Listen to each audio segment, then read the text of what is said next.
So welcome back to my channel short trade. और आगे बढ़ने से पहले रिक्वेस्ट करूंगा सब्सक्राइब ज़रूर से कर लीजिएगा, क्योंकि इस तरह की इन्फॉर्मेशन आपको इस चैनल पर डेली बेसिस पर मिलती रहती है। अब मैं आपको आज के जो स्टॉक बताने वाला हूं ना, मैं नहीं कह रहा हूं कि आप इसको सेल करो, इससे एग्जिट करो, एंट्री करो, जो आपकी मर्जी है करो, लेकिन आप एक बार इसका चार्ट ज़रूर देख लेना और अपना डिसीज़न होना चाहिए आपका। मैं आपके साथ सिर्फ अपना ओपिनियन शेयर करूंगा, जो चार्ट पर नज़र आ रहा है वो चीज़ें शेयर करूंगा, इन्फॉर्मेशन शेयर करूंगा। अब आपको क्या करना है ये डिसीजन आपका होगा। सीधा टेक्निकल चार्ट दिखाने वाला हूं। कौन सा स्टॉक है? कल्याण ज्वेलर्स। कमेंट करके बताना अगर किसी के पास ये स्टॉक है, क्योंकि ज़बरदस्त तरीके से गिरावट आई है इस स्टॉक में, देखेगा कैसी। ये रहा इसका टेक्निकल। देखो यहाँ पर स्टॉक जो है 793 ऑलमोस्ट 800 रुपये से इसी महीने में जनवरी के महीने में ही, अभी 2025 स्टार्ट ही हुआ है यहाँ पर, और इस स्टॉक ने जो गिरावट दिखाई है ना 800 रुपये से भाई 500 रुपये के भी नीचे आ चुका है। और हो सकता है अभी स्टॉक थोड़ा बहुत और नीचे गिरे शायद से, क्योंकि इसका एक सपोर्ट लेवल हमें जो है अच्छा खासा नजर आ रहा है, वो 400 रुपये का नजर आ रहा है। और हो सकता है जिस लेवल पर स्टॉक अभी रुका हुआ है यहाँ पर भी एक सपोर्ट लेवल है, तो शायद यहीं से स्टॉक वापस से ऊपर चला जाए या कंसोलिडेट चले। लेकिन मैं आपको देखो मोटिवेट नहीं कर रहा हूँ और ना ही डिमोटिवेट कर रहा हूँ, बस समझने के लिए, सिर्फ आप थोड़ा सा समझना इस चीज़ को जो मैं आपके साथ शेयर कर रहा हूँ। बाद में इसकी एक न्यूज़ अभी शेयर करूँगा आपके साथ, पहले समझिएगा। देखो कोई भी स्टॉक अगर इतनी ज़बरदस्त तरीके से गिरता है तो या तो उसमें कुछ ना कुछ न्यूज़ आई है तब गिरा है वो, और प्रॉफिट बुकिंग आई है। लेकिन चाहे उसमें कितनी नेगेटिव न्यूज़ हो, अगर इस तरीके से स्टॉक गिरा है ज़बरदस्त तरीके से बहुत कम समय में 30, 40, 50%, तो याद रखना उसमें एक छोटी सी तेज़ी ज़रूर आएगी।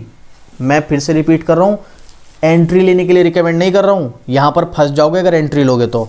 एक छोटी सी तेजी आएगी, वहां पर बहुत सारे जो एक्सपर्ट होते हैं, जो ट्रेडिंग करते हैं, जो टेक्निकल एक्सपर्ट होते हैं, वो फायदा उठाते हैं।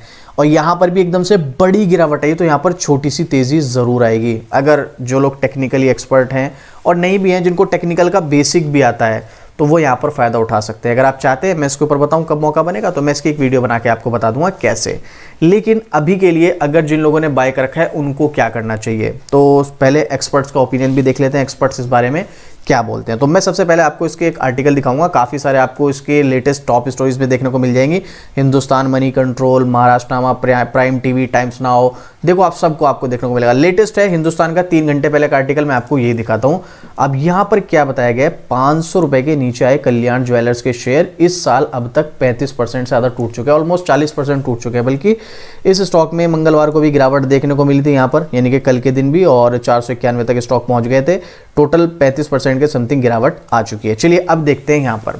देखो एक दिन की तेजी बीच बीच में अगर आ भी जाए तो उससे फर्क नहीं पड़ता है। आप ओवरऑल देखोगे तो भाई स्टॉक में क्या है, देखो यहाँ पर है ना, ओवरऑल देखो आप, यहाँ पर गिरावट है।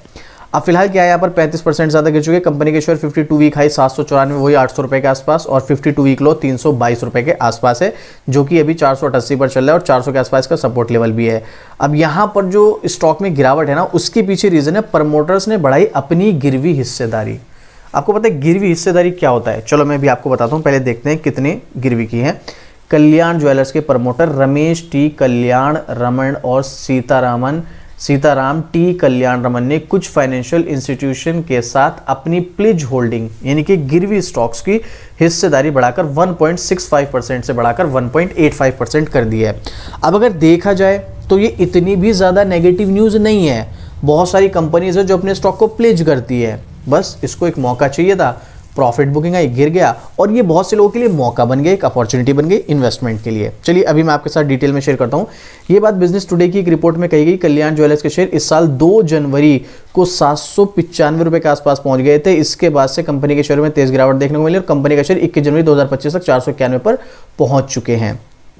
थम नहीं रहा है कंपनी में गिरावट का सिलसिला। यहाँ पर जो है इन सब बातों का खंडन वगैरह फाइल बनी हुई है, बहुत सारी चीज़ें यहाँ पर डिस्कस की गई जब स्टॉक में कंटिन्यू गिरावट आती रही।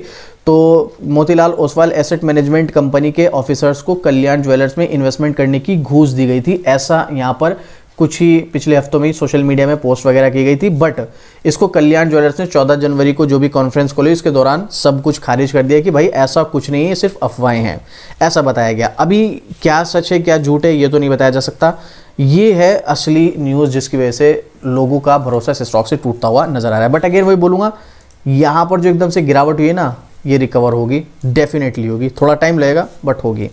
Motilal Oswal asset management company ने भी सोशल मीडिया पर किए जा रहे दावों को अपनी सफाई पेश की। कंपनी ने Motilal Oswal asset management company और इनके ऑफिसर्स के खिलाफ ऑनलाइन सर्कुलेट हो रहे आरोपों का खंडन किया है। कंपनी ने इन आरोपों को आधारहीन, दुर्भावनापूर्ण और उसकी प्रतिष्ठा को नुकसान पहुंचाने वाला करार दिया है। अब देखो, वैसे मेरे को इस बात में समझ नहीं आता है कि कोई भी कंपनी इन्वेस्टमेंट करने के लिए घूस क्यों देगी। हो सकता है कुछ रीज़न होते हैं कंपनी के अपने, और हो सकता है दी भी हो, मैं ये नहीं कह रहा हूँ, लेकिन मुझे ये बात थोड़ी समझ नहीं आती है। अब इसके पीछे का रीज़न किसी को कुछ पता है तो भाई कमेंट करके बताइएगा, अगर आप इसके बारे में कुछ भी जानते हैं, कुछ भी शेयर करना चाहते हैं। इसी के चलते स्टॉक में क्या हालत बनी हुई है हम सब लोग जानते हैं। अब ये इसमें दो न्यूज़ हैं, ये तो कोई बहुत बड़ी न्यूज़ है नहीं, थोड़ी सी गिरवी की हिस्सेदारी बढ़ाई। गिरवी क्या है, देखो मैं आपको बताता हूँ क्या होता है। ये कल्याण ज्वेलर्स का आप देख सकते हैं यहाँ पर स्क्रीन की वेबसाइट पर 50,000 करोड़ का मार्केट कैप। मैं और चीज़ें ज़्यादा शेयर नहीं करूँगा, सीधा चलते हैं इसके शेयर होल्डिंग पैटर्न पर। मान लो यहाँ पर कंपनी के 62% का स्टेक है। अब 62% का स्टेक है, कंपनी को चाहिए पैसा।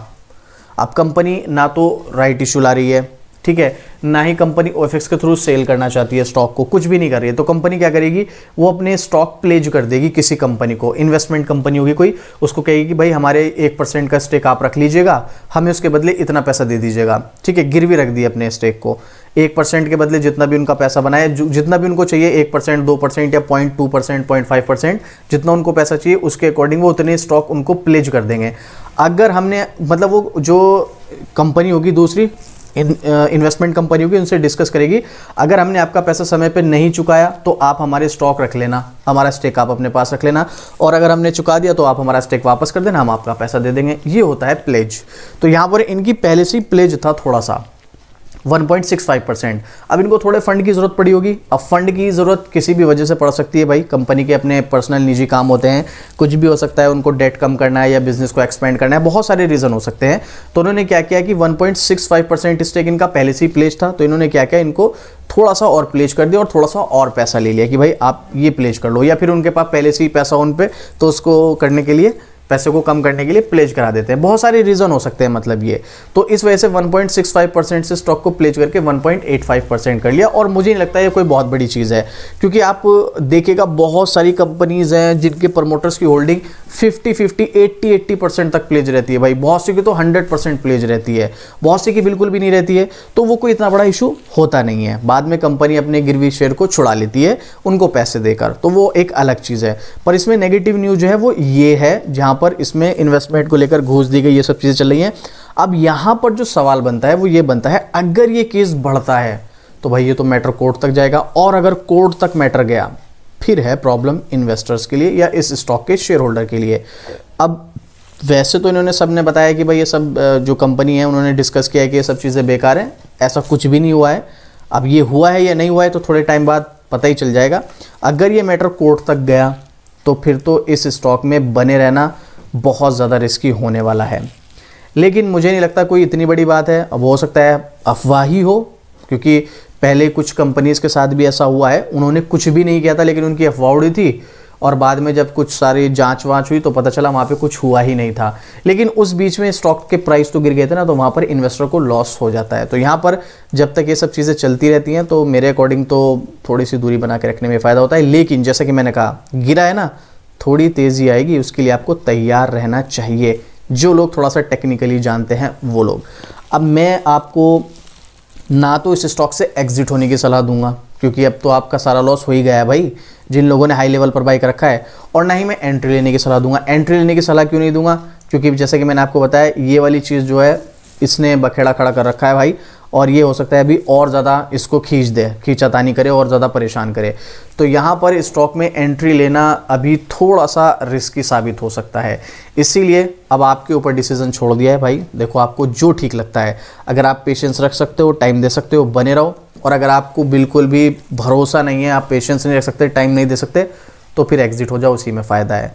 आपको क्या लगता है कमेंट करके बताओ। कोई क्वेश्चन, कोई डाउट, कोई भी ओपिनियन शेयर करना चाहते हैं, आपको इस स्टॉक के बारे में क्या लगता है, सब अफवाह है या सच में ऐसा हुआ है, कोई प्रूफ है, कुछ है, तो कमेंट करके बताइएगा ज़रूर से भाई। और कोई भी डाउट होता है मैं आपके रिप्लाई करूंगा कमेंट का। आप क्वेश्चन आप कीजिएगा, मैं आपको रिप्लाई करके ज़रूर बताऊंगा। और इस तरह की डेली अपडेट के लिए शॉर्ट ट्रेड को सब्सक्राइब कर लेना और साथ में डेली अपडेट के लिए शॉर्ट्स पैनी को भी सब्सक्राइब कर लेना। यहाँ पर भी आपको स्टॉक मार्केट की डेली अपडेट मिलती रहती है। तो चलिए मिलते हैं फिर से इसी तरीके एक और ज़बरदस्त जानकारी के साथ। जय हिंद।